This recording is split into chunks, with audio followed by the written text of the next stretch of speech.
నమస్తే. Welcome to our channel. ప్రస్తుతం మనతో సీనియర్ జర్నలిస్ట్ దాము బాలాజీ గారు ఉన్నారు. వారితో మాట్లాడదాం. సార్ నమస్తే సార్. సార్ బాలకృష్ణకి పద్మభూషణ్ అవార్డు వచ్చింది. దాని వెనక మోడీ ప్లాన్ ఉంది అనేది అందరికీ తెలిసిన విషయం సార్. అసలు ఆ మోడీ ప్లాన్ ఏంటి సార్? ఎందుకని బాలకృష్ణకే పద్మభూషణ్ అవార్డు ఇచ్చారు? పద్మ అవార్డ్స్ అంటారు.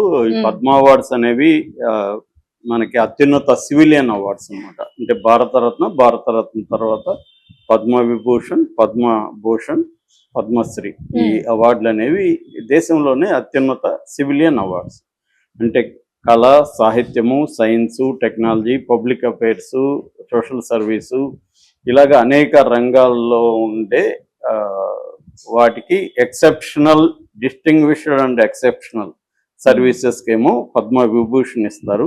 Distinguished of high order Padma Bhushan ఇస్తారు. డిస్టింగ్విష్డ్ సర్వీసెస్కి పద్మశ్రీ ఇస్తారు. ఇది క్రైటీరియా అనమాట. ఆయా రంగాల్లో ప్రతి రాష్ట్రం కూడా ఆయా రాష్ట్ర ప్రభుత్వాలు ఆ రాష్ట్రంలో ఎవరెవరికి ఇవ్వాలనేది రికమెండేషన్స్ పంపిస్తాయి సెంట్రల్ గవర్నమెంట్. ఆ రికమెండేషన్స్ లో నుంచి సెంట్రల్ గవర్నమెంట్ సెలెక్ట్ చేయొచ్చు, లేదు వాళ్ళు ఇండిపెండెంట్ కూడా సెంట్రల్ గవర్నమెంట్ సెలెక్ట్ చేస్తుంది. ఈసారి మనకి 2025కి అవార్డులు ఇచ్చారు. ఇప్పుడు రిపబ్లిక్ డే సందర్భంగా ఎవరి ఇయర్ ఇస్తారు. ఇప్పుడు ఈసారి దేశవ్యాప్తంగా 139 మందికి ఈ 3 కేటగిరీలో అవార్డులు ఇచ్చారు. ఇందులో పద్మ విభూషణ్ అవార్డులు 7 మందికి ఇచ్చారు. పద్మభూషణ్ అవార్డులు 19 మందికి ఇచ్చారు. పద్మశ్రీ అవార్డులు 113 మందికి ఇచ్చారు. ఇందులో స్త్రీలు 23 మంది ఉన్నారు. తర్వాత ఫారినర్స్ కూడా ఇస్తారనమాట. వేరే దేశంలో ఉండేవాళ్ళు కూడా మన దేశానికి ఏమన్నా చేస్తుంటే ఇస్తారు. అట్లాగే ఎన్ఆర్ఐలకు కూడా ఇస్తారు. అలాగా ఫారినర్స్ కి 10 మందికి ఇచ్చారు. తర్వాత పోస్ట్మస్ అవార్డులు అంటారు, అంటే చనిపోయిన తర్వాత అవార్డులు 13 మందికి ఇచ్చారు అనమాట. చనిపోయిన తర్వాత కూడా ఈ అవార్డులు ఇవ్వచ్చు. సో ఇలాగా మొత్తంగా 139 ఇచ్చారు. తెలుగు రాష్ట్రాలకి మొత్తంగా 7 అవార్డులు వచ్చినట్టుగా చెప్తున్నారు. అందులో 2 తెలంగాణకు వస్తే 5 ఆంధ్రప్రదేశ్కి వచ్చాయి. ఇక్కడ ఏంటంటే తెలంగాణలో రేవంత్ రెడ్డి రికమెండ్ చేసిన చాలా మందికి రాలేదు అని అంటున్నారు. అందుకని రేవంత్ రెడ్డి కూడా లేఖ కూడా రాయబోతున్నాడు అంటున్నారు. ప్రధానంగా రేవంత్ రెడ్డి, గోరటి వెంకన్న, గద్దర్ ఇద్దరికి పద్మభూషణ్, పద్మశ్రీలు, అంటే గద్దర్కి పద్మభూషణ్, ఈయనకి గోరటి వెంకన్ని పద్మశ్రీలు ఇవ్వాలని రికమెండ్ చేసిన వాటిలో ఉన్నారు. వాళ్ళకి ఎందుకు ఇవ్వలేదు అనేది ఆయన ఫీల్ అయ్యారని చెప్తున్నారు. తెలంగాణలో ఏమో ఇద్దరికి ఇచ్చారు. ఒకరు డి నాగేశ్వర రెడ్డి, దువ్వూరు నాగేశ్వర రెడ్డి. ఆయన ఏషియన్ ఇన్స్టిట్యూట్ ఆఫ్ గ్యాస్ట్రో ఇది ఉంటుంది ఇన్స్టిట్యూట్, ఆయనది ఏఏజీ పెద్ద హాస్పిటల్ ఉంది, ఆయనకి ఇచ్చారనమాట. ఆయనకి పద్మ విభూషణ్ ఇచ్చారు. టాప్ 7 అవార్డులు అన్నాను కదా, ఆ 7 మందిలో ఈయన ఒకరు అనమాట తెలంగాణ కేటగిరీలో. ఆయన అర్హుడా అంటే ఖచ్చితంగా అర్హుడే. ఆయనకు మొన్న కూడా మోడీ ఢిల్లీలో సంక్రాంతి చిరంజీవి వీళ్ళందరూ కిషన్ రెడ్డి ఇంట్లో చేసుకున్నప్పుడు ఈయన కూడా వెళ్ళారు. ఈయన కూడా పిలిపించారు. అప్పుడే అనుకున్నారు ఈయనకి అవార్డు వచ్చే అవకాశం ఉందని. సో ఆ రకంగా ఆయనకి పద్మవిభూషణ్ అవార్డు ఇచ్చారు. ఆయన వైద్య రంగంలో చేస్తున్న అత్యున్నత సేవలకి, ఆయన అమెరికాలో అనేక ఛాన్సులు వచ్చినా కూడా పోకుండా ఇండియాలోనే ఉండాలని ఆయన చేస్తున్నారు. ఆయన అనేక టీవీల్లో కూడా హెల్త్ సంబంధించి అనేక విషయాలు చెప్తుంటారు. సో ఆయనకి ఇచ్చారు. 2వ అవార్డు మందా కృష్ణమాదిక, ఆయనకి పద్మశ్రీ అవార్డు ఇచ్చారు. పబ్లిక్ అఫైర్స్ కేటగిరీలో ఆయనకి ఇచ్చారు. ఆయనకి ఇవ్వడం కూడా సముచితమే. ఎందుకంటే మందా కృష్ణమాదిగ అనే వ్యక్తి ఒక రెబలు, ఒక రెవల్యూషనరీ.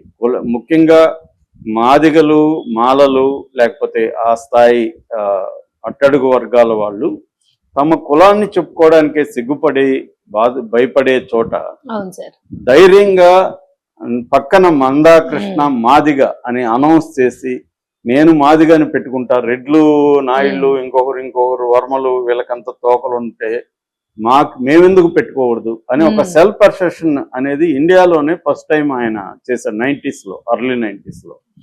సో అట్లాగే మాదిగల మొత్తం వాళ్ళ సామాజిక జీవితాన్ని మెరుగుపరచడానికి కానీ ఆయన జీవితాంతం కృషి చేశాడు. ఆయన మీద అనేక విమర్శలు ఉండొచ్చు, ఆయన కరప్ట్ అని, లేకపోతే ఆయన డబ్బులు తీసుకుంటాడని, లేకపోతే గవర్నమెంట్స్కి కొన్ని పొలిటికల్ పార్టీకి అమ్ముడు పోయాడని, ఇవన్నీ ఉండొచ్చు. అవన్నీ అందరి మీద ఉంటాయి. ఏ వ్యక్తి మీద కంప్లీట్ పర్ఫెక్షనిస్ట్ ఎవరు ఉండరు. కానీ ఆయన దీనివల్ల ఆయన చేసిన కృషి అనేది పక్కకి వెళ్ళదు కదా. ఆ రకంగా ఇవ్వడం అనేది ఖచ్చితంగా ఇద్దరు అయితే అర్హులే, కానీ గద్దరికి కూడా ఖచ్చితంగా ఇచ్చి ఉండాలి. అట్లాగే గోరటి వెంకన్న గొప్ప బ్రహ్మాండమైన కళాకారుడు ఆయన, సో ఆయనకు కూడా ఇచ్చి ఉండాలి. కానీ అందరికి ఇవ్వలేరు కాబట్టి వాళ్ళ ప్రయారిటీస్ ఉంటాయి. ఇక ఆంధ్రప్రదేశ్లో ప్రధానంగా చెప్పుకోవాల్సింది బాలకృష్ణ. ఆయనకి పద్మభూషణ్ ఇచ్చారు. బాలకృష్ణ దాదాపు 100 సినిమాల పైన తాతమ్మ కళతో స్టార్ట్ చేసి 100 సినిమాలు చేశాడు. ఆయన 50 ఏళ్ల సినీ జీవితాన్ని కూడా కంప్లీట్ చేసుకున్నాడు. రెండోది, ఆయన ఇటీవల మంచి ఫామ్ లో కూడా ఉన్నాడు. ఆల్రెడీ హ్యాట్రిక్ వచ్చేసి నెక్స్ట్ సెకండ్ హ్యాట్రిక్ కి కూడా మొన్న దీంతో లాంచింగ్ అయిపోయింది డాకు మహారాజ్ తో. ఇంకొక 2 సినిమాలు కానీ హిట్ అయితే ఆయన డబుల్ హ్యాట్రిక్ కూడా కొట్టే అవకాశం ఉంది. అట్లాగే ఆయన సోషల్ రంగంలో కూడా బసవతారక క్యాన్సర్ హాస్పిటల్ చాలా ఎఫెక్టివ్ గా నడుపుతున్నాడు. దానికి చాలా మంచి పేరు ఉంది.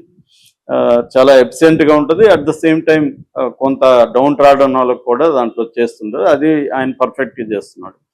అలాగే 3 సార్లు ఆయన ఎమ్మెల్యేగా హిందూపూర్ నుంచి గెలిచాడు. అక్కడ కూడా కొన్ని సేవా కార్యక్రమాలు ఆయన చేస్తున్నారు. సో ఈ ఆస్పెక్ట్ లో బాలకృష్ణకి అవార్డు ఇవ్వడం కూడా ఎటువంటి ఇదే, ఆయన అర్హుడా కాదా అంటే ఖచ్చితంగా అర్హుడే, నో డౌట్. ఎందుకంటే ఇప్పుడు సినిమా వాళ్ళల్లో మిగతా వాళ్ళకి చూసుకుంటే తమిళ్లో అజిత్కి ఇచ్చారు, శోభనకి ఇచ్చారు. శోభన ఆమె యాక్టర్ కాకుండా కళలకు కూడా ఆమె చేస్తూ ఉంది. ముఖ్యంగా క్లాసికల్ డాన్స్ కి ఆమె పెళ్లి కూడా చేసుకోకుండా దానికి అంకితం అయింది. అలాగే శేఖర్ కపూర్ మన ఇండియాలో ఫస్ట్ టైం 25 కోట్ల రెమ్యునరేషన్ తీసుకున్న డైరెక్టర్.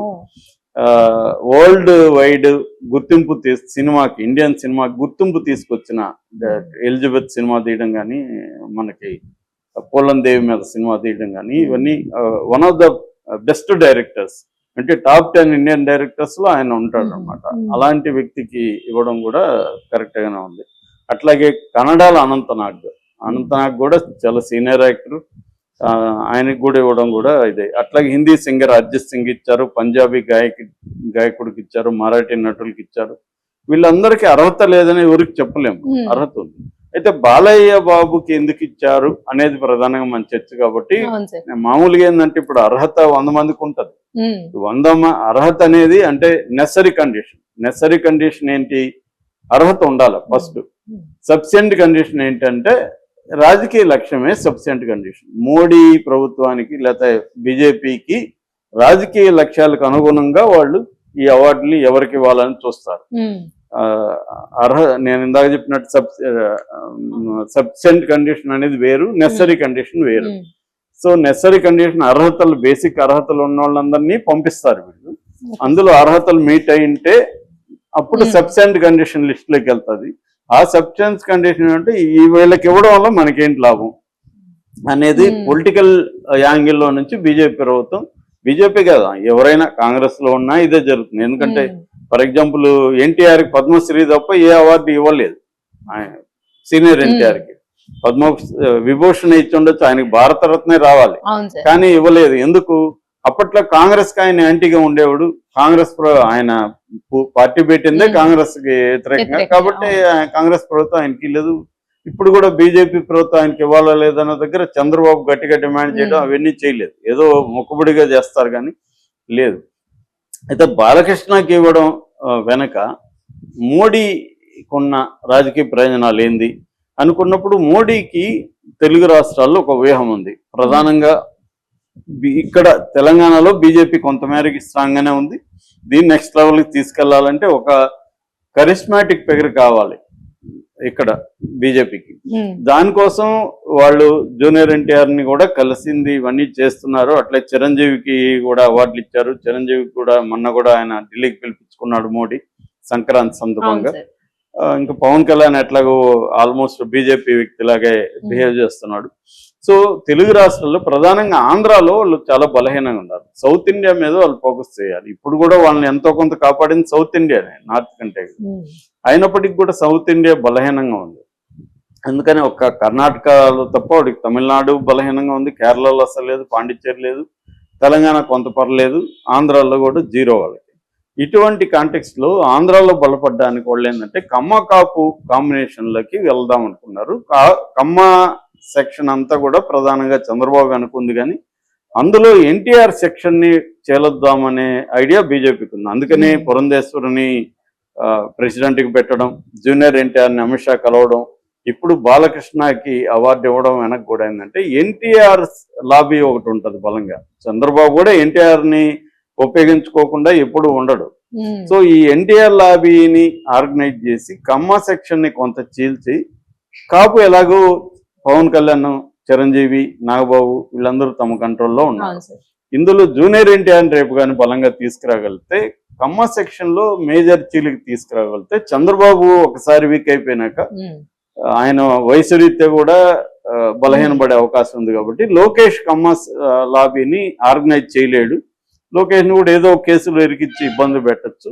అప్పుడు కమ్మ కాపు కాంబినేషన్ తో మనం బీజేపీ స్ట్రాంగ్ అవ్వచ్చు. పవన్ కళ్యాణ్ ముందు పెట్టి, అంటే కాపు ముఖ్యమంత్రి అని పవన్ కళ్యాణ్ ని అనౌన్స్ చేసి కమ్మ సెక్షన్ ని ర్యాలీ చేయొచ్చు అనే ఒక వ్యూహం. రేపు పొద్దున జూనియర్ ఎన్టీఆర్ ఇక్కడ తెలంగాణకి ఇన్ఛార్జికి పెడతారు, అక్కడ పవన్ కళ్యాణ్ ఉంటాడు. ఇటువంటి ఒక స్ట్రాటజీ బీజేపీకి ఉంది. ఎవరికైనా పొలిటికల్ పార్టీకి షార్ట్ టర్మ్ ప్లాన్ ఉంటుంది, లాంగ్ టర్మ్ ప్లాన్ ఉంటుంది. లాంగ్ టర్మ్ ప్లాన్ ని వ్యూహం అంటాము, షార్ట్ టర్మ్ ప్లాన్ టాక్టిక్స్ అంటారు మిలిటరీ పరిభాషలో. అలాగా బీజేపీకి కూడా ఒక లాంగ్ టర్మ్ ప్లాన్ లో భాగంగా దీన్ని తీసుకొస్తుంది. మనం ఈ మధ్య పరిణామాలు అన్ని చూస్తుంటే బీజేపీ జగన్ ఏమీ చేయట్లేదు, చంద్రబాబుకి యాంటీగా పవన్ కళ్యాణ్ రెచ్చగొట్టడం ద్వారా చంద్రబాబుని ఇబ్బంది పెట్టే కార్యక్రమాలు బీజేపీ తెరలేపింది.